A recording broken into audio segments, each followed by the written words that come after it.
Ranel? Oui, c'est moi-même. Ça va? Coucou, ça va? Super et toi? Oui, super, je suis stressée. Mais des stress sont Alors, très c'est chers. pas une Qu'as-tu fait? question Qu'est-ce que t'as fait? pardon.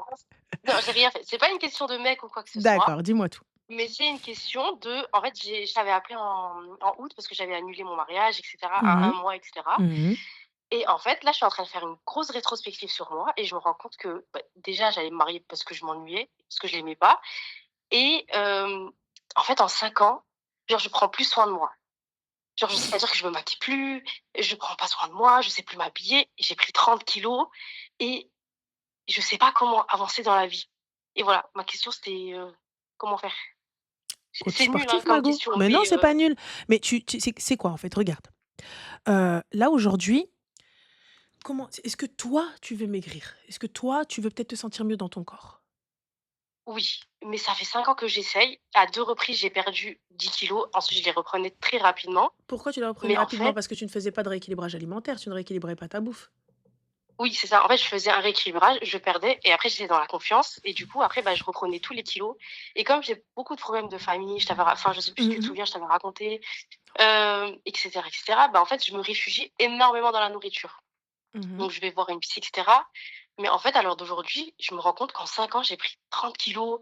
Vraiment, je prends plus soin de moi et je trouve ça difficile d'être une femme. J'ai 25 ans maintenant. Mmh. À 25 ans, genre, j'ai l'impression que tout le monde avance et en fait, moi, je suis bloquée à encore essayer de perdre du poids. Bah, pourquoi pas vivre avec? Ton poids te dérange à ce point-là? Oui, énormément. Mmh. Bah, ma chérie Et voilà. nutritionniste, tu en avais vu une ou pas? Oui, mais ça m'a pas trop aidée. En fait, je pense que c'est psychologique, je pense.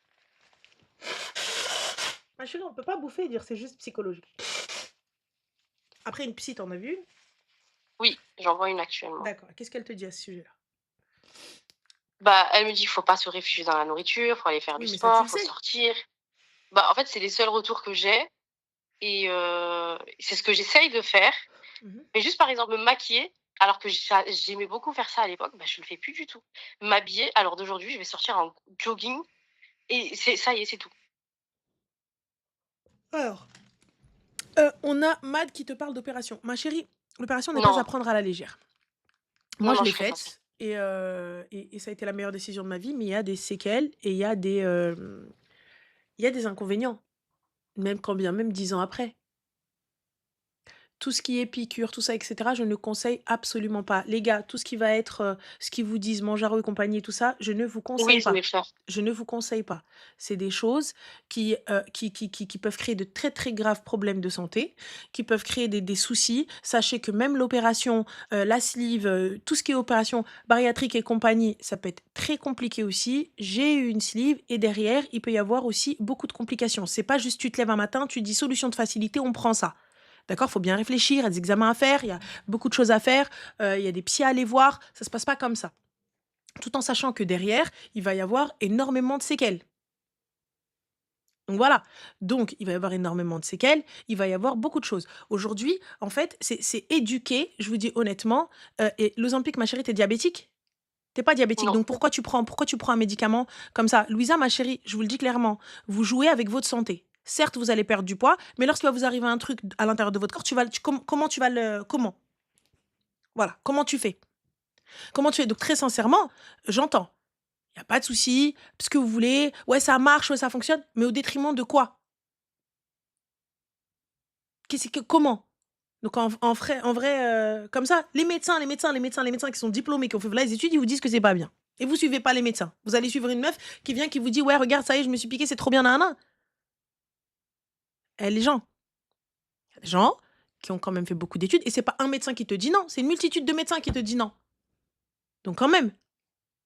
Donc moi personnellement, tu vois, je pense que c'est une éducation à avoir. Moi, j'étais exactement pareil, je me réfugiais dans la bouffe, j'avais pas forcément faim, mais je mangeais parce que, c'était là, c'était bien. Mmh. Tu vois? C'était pas mais pour le coup, c'est pas te frustrer. Merci, Miran.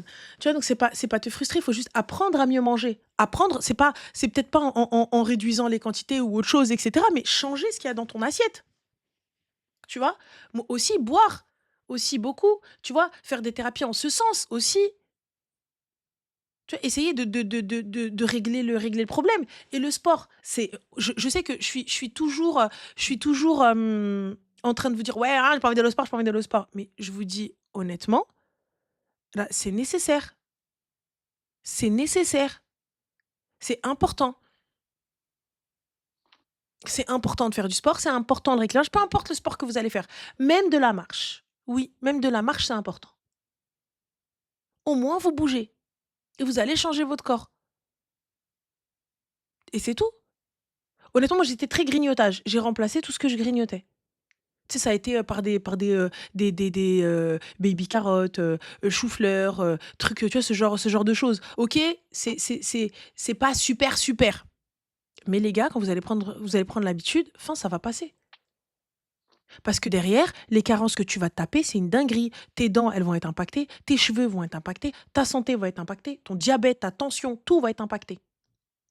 Tout va être impacté. Pour certaines personnes, ça se passe super bien. Moi, grâce à Dieu, j'ai pas eu beaucoup, beaucoup de séquelles. Mais derrière aussi, j'ai pas eu besoin de chirurgie réparatrice. Mais il y a des meufs, elles ont juste tout leur corps à refaire. Tout leur corps à retaper. Et ça, il faut être prêt aussi psychologiquement. Tu vois? Donc, il faut être prêt.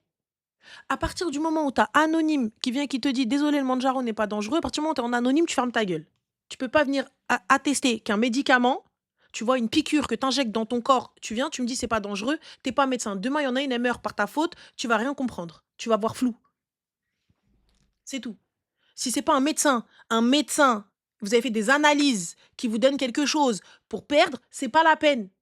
Je ne m'injecte rien sans l'avis d'un médecin. Je ne me pique pas sans l'avis d'un docteur. J'ai fait des prises de sang, j'ai fait un bilan et il est capable de me dire si ça ou ça va pouvoir impacter, ma santé ou non. C'est pas rien de se mettre des trucs, comme ça dans la vie, tu vois? Donc toi aussi Arti, et réfléchis bien, j'entends totalement que toi c'est très compliqué, mais là habibti, il va juste falloir, tu sais, changer tes automatismes. Après, je sais que c'est facile à dire, c'est super simple à dire. Voilà, moi, j'étais une meuf, je savais que si jamais je savais qu'il y avait, je sais pas moi, des pâtes ou de la glace ou des trucs comme ça, et ben, voilà, je me levais, même j'étais posée, hein, je pouvais me lever en pleine nuit, aller manger parce que je savais qu'il restait des choses, tu vois, encore, tu vois? Je savais qu'il restait à Mmh. bouffer ou des trucs comme ça. Donc en fait, c'était, je sais pas, c'était en fait, j'avais juste besoin de bouffer. Genre, j'avais pas faim. C'était de l'ennui, tu vois? C'est Ouais, tout. c'est exactement ça. Merci, Lisa.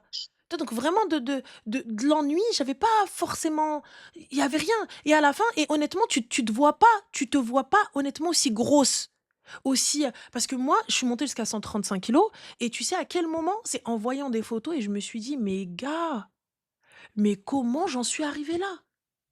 En fait, tu t'en rends même pas compte. Tu t'en rends même pas compte. Je me voyais pas en fait dans le miroir, j'avais pas l'impression de projeter cette image. Tu vois, j'avais pas cette impression-là. Après, heu, j'étais pas j'étais pas, j'étais pas malheureuse, je peux pas dire ça. J'étais pas malheureuse. Mais honnêtement, aujourd'hui, je me dis: «Hamdoulillah, j'aime ce que je suis, honnêtement, je peux faire mieux, je peux encore perdre du poids